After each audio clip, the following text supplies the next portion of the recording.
JNU के campus में यह बात कही जाती है कि देश तेरे टुकड़े होंगे इंशाअल्लाह इंशाअल्लाह। ऐसे व्यक्ति को जो है हम नॉर्थ ईस्ट की जनता क्यों चुनेगी जो राष्ट्र विरोधी है, देश विरोधी है। वो जो भाजपा वाले जब मुस्लिम प्रोटेस्ट करने आते हैं और खुले में ये स्लोगन देते हैं कि देश के गद्दारों को गोली मारो सालों को। मोदी जिंदाबाद था, मोदी जिंदाबाद है, मोदी जिंदाबाद रहेगा। नमस्कार दोस्तों, दिल्ली की नॉर्थ ईस्ट सीट पर मुकाबला बेहद ही रोचक हो गया क्योंकि यहाँ पर 2 बार के सिटिंग एमपी हैं बीजेपी के मनोज तिवारी, भोजपुरी के स्टार है, और यहाँ से कांग्रेस ने टिकट दिया है कन्हैया कुमार जो जेएनयू के प्रेसिडेंट रहे, अच्छा वक्ता है।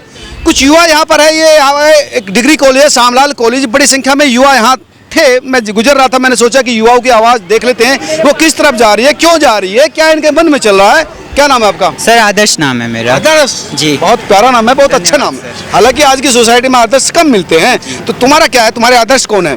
जी सर, मेरे आदर्श एपीजे अब्दुल कलाम है। अरे वाह, गजब, बहुत बढ़िया। चुनाव को लेकर आपके आदर्श क्या है, कौन आपके मन को पसंद है, कौन आपके मन को चाह रहा है कि उसको आप सपोर्ट करना चाहें? देखिए सर, जब आप बात कर रहे हैं ना नॉर्थ ईस्ट दिल्ली की सीट की, तो यहाँ पे जो युवा है वो ये नहीं चाहता है कि जो कास्ट है या रिलीजन है उस मुद्दे पर चुनाव हो। यहाँ पे विकास पे के जो मुद्दे हैं उन पे चुनाव चाह रहा है। उदाहरण के लिए जो नॉर्थ ईस्ट कॉन्स्टिट्यूएंसी है वहाँ से यमुना नदी निकलती है और यमुना नदी में कितना पॉल्यूशन है वो हम सभी को पता है। अब यहाँ पे जब हम बात करते हैं, हम एक साइड मनोज तिवारी खड़े हैं बीजेपी से और दूसरी साइड कन्हैया कुमार खड़े हैं, तो सबसे पहले हमें समझना होगा कि कौन विकास इन मुद्दों को लेकर के सजग होगा।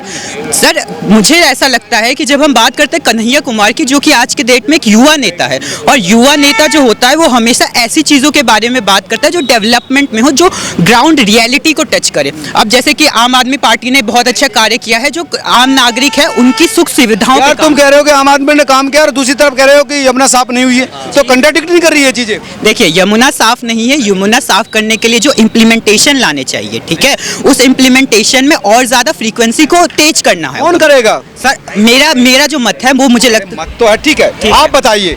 ये चाहते हैं विकास भी हो और आम आदमी पार्टी, आप आम आदमी पार्टी को सपोर्ट करते हैं कि किसको? सर मैं कन्हैया कुमार को सपोर्ट करता हूं। अच्छा, कन्हैया कुमार। आप बताइए, क्या नाम आपका? जी, मेरा नाम देवांश है, देवांश जैन। हाँ जैन साहब, बताइए आप।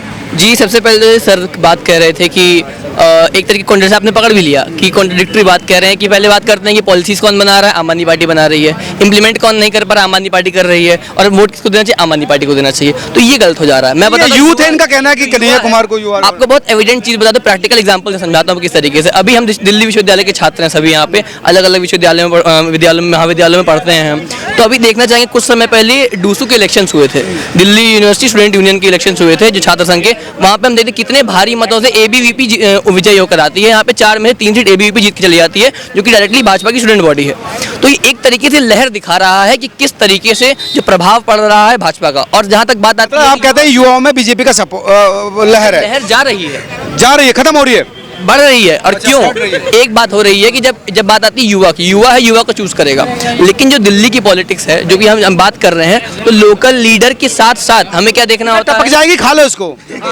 जो लोकल लीडर के साथ साथ हमें देखना होता है कि किसी पार्टी की नेशनल पॉलिसीज क्या है, ठीक है, क्योंकि डेफिनेटली कि ग्राउंड लेवल पे जो लोकल लीडर अपनी कॉन्स्टिट्यूंसी को रिप्रेजेंट कर रहे हैं उनका कंट्रीब्यूशन रहता है, परंतु देखना पड़ता है कि उस पार्टी की नेशनल लेवल आप मतलब आप मैच्योर बात ये कह रहे हैं कि नेशनल पॉलिसी, तो आप बताइए ना जैन साहब, आप घुमा रहे बहुत है। आप सटीक, हमको ऑब्जेक्टिव टाइप समझे, इतना समय नहीं होता है। हम प्रेसिडेंशियल भाषण मत दीजिए, हमको अपनी चॉइस बताइए। हम तो मोदी के भक्त हैं भैया, मोदी के भक्त हैं, मोदी के भक्त हैं।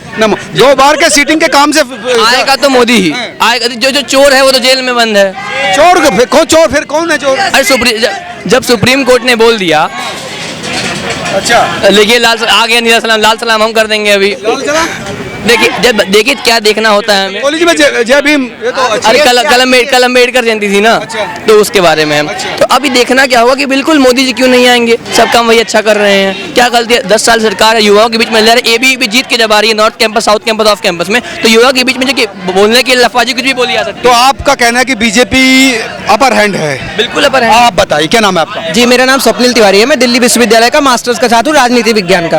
और मैं ये गहराई से समझता हूँ। जी बिल्कुल, राजनीति को गहराई से समझने जो मेरी समझ है, मैं ये बताना चाहता हूँ आपको कि लगातार देश का विकास जो हो रहा है वो प्रधानमंत्री नरेंद्र मोदी जी के नेतृत्व में हो रहा है। और इसका सबसे बड़ा उदाहरण यही है कि लगातार जो है 2014 के बाद 2019 में लगातार भारतीय जनता पार्टी की सीटें बढ़ती जा रही हैं। और जो नॉर्थ ईस्ट दिल्ली की कॉन्स्टिट्यूएंसी की अगर मेजरली बात की जाए सर, अगर सर 2014 में मनोज तिवारी यहाँ चुन के आए, अगर मनोज तिवारी के द्वारा यहाँ पे 2019 तक विकास नहीं दिखा होता तो 2019 में भी नॉर्थ ईस्ट की जनता मनोज तिवारी जी को क्यों यहाँ से चुनती। और फिर मैं यही बताना चाहता हूँ कि लगातार नॉर्थ ईस्ट कॉन्स्टिट्यूएंसी की जनता वो यहाँ इस क्षेत्र में विकास देख रही है, इसीलिए उसने 2 बार विकास किया है कि नहीं किया है, मैं सवाल करो। मनोज तिवारी ने विकास किया है जी रिपोर्टर साहब, अगर मनोज तिवारी ने विकास नहीं किया होता 2014 के बाद 2019 में कैसे चुने जाते। और 2024 में भी मनोज तिवारी की लहर है और 2024 में वापस से भी मनोज तिवारी आ रहे हैं नॉर्थ ईस्ट में, फिर तिवारी, तीसरी बार फिर तिवारी। आप बताइए।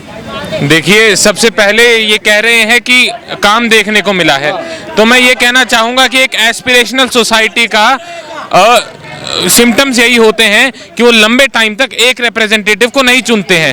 और 10 साल में जितनी डेवलपमेंट देखने को मिलनी चाहिए थी उतनी यहाँ पर देखने को नहीं मिली है। और कन्हैया कुमार एक तरफ काफ़ी मेहनत करके आए हैं और काफ़ी एक एक्टिव और उम्मीदवार, एक अच्छे कैंडिडेट नजर आ रहे हैं लोगों को। मेरा मानना यह है कि कन्हैया कुमार नॉर्थ ईस्ट मौका देना चाहिए भाई। 10 साल तो मनोज तिवारी रहे तो बदल लो चीजें, बदलते क्यों नहीं हो? नए युवा हैं। नहीं सर, इन्होंने युवा की बात की, इन्होंने कन्हैया कुमार की बात की। मैं ये बताना चाहता हूं कि जिस तरीके से हमने देखा कन्हैया कुमार की राजनीति जेएनयू से जुड़ी हुई है, जिस तरीके से उनके भाषण हम देखते हैं कि जिस तरीके से कन्हैया कुमार के भाषण राष्ट्र विरोधी आते हैं, ठीक है, वो अपने भाषण में पाकिस्तान का सपोर्ट करते हैं, इसलिए हिंदू विरोधी है। इसलिए आज इस देश में, इस भारत को हिंदुत्व की जरूरत है और मोदी की जरूरत है और नॉर्थ ईस्ट में मनोज तिवारी की जरूरत है। कन्हैया कुमार के भाषण का मामला नहीं पता क्या आपको? सर, मेरे को बिल्कुल कन्हैया कुमार के भाषण का मामला पता है कि जब कन्हैया कुमार ये कह रहे हैं कि हिंदू विरोधी स्लोगन देते हैं, तो जो भाजपा वाले जब मुस्लिम प्रोटेस्ट करने आते हैं और खुले में ये स्लोगन देते हैं कि देश के गद्दारों को गोली मारो सालों को, तब वो देश विरोध नहीं है। लेकिन अगर हिंदुत्व के खिलाफ कोई कुछ बोल दे तो वो देश विरोध हो जाता है। ये देश विरोध की बात करें, मैं इनको बताना चाहूंगा, जब जेएनयू के कैंपस में यह बात कही जाती है कि देश तेरे टुकड़े होंगे इंशाअल्लाह इंशाअल्लाह, ऐसे व्यक्ति को जो है हम नॉर्थ ईस्ट की जनता क्यों चुनेगी जो राष्ट्र विरोधी है, देश विरोधी है और छात्र के विरोध में है। मैं आपका नाम पूछना चाहूँगा, आपका नाम क्या है? अविचल।